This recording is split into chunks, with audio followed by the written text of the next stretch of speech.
வாங்க வாங்க, get ready with me. நம்ம குயிக்காக ரெஃப்ரெஷ் ஆகிட்டு கிளம்பலாம். இன்னைக்கு ஒரு வீக்கெண்ட் தான். சாட்டர்டே ஈவினிங் ஒரு 5 o'clock போல் ஆகுது. வீட்டில் இருக்க எல்லா வேலையும் முடிச்சுட்டு நம்ம ட்ரெஸ்ஸை மாற்றி மேக்கப் போட்டு கிளம்புறதுக்குள்ள அப்பா இவ்வளோ பரபரப்பா எங்கே போயிட்டு இருக்கேன்னு பார்க்குறீங்களா?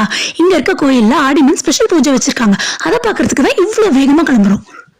ஓகே, நான் ரெடி. டைமாச்சு அங்கே போகலாம். இப்போ நம்ம போகிற கோயில் பேர் திருமூர்த்தி கோயில். இந்த கோயில்ல என்ன ஸ்பெஷல்னா எல்லா கடவுளும் இருப்பாங்க. அப்படியே நம்ம டிப்பிக்கல் சவுத் இந்தியன் கோயில் மாதிரியே இருக்கும். 3 முக்கியமான தெய்வங்கள் பிரம்மா, சிவா, விஷ்ணு, இவங்க 3 பேர் தவிர்த்தி பிள்ளையார், முருகர், அயக்ரீவர், ஆஞ்சநேயர், ராமர், துர்கை, விசாலாட்சி அம்மன் எல்லா கடவுளும் இருப்பாங்க. பிள்ளையாரும் முருகரும் மட்டும் வெளியில என்ட்ரன்ஸ்ல வச்சிருப்பாங்க.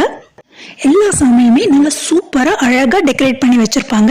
என்ன எல்லாரும் நல்லா சாமி கும்பிட்டீங்களா? நம்ம அடுத்த ஒரு வீடியோல பார்க்கலாம். பாய்.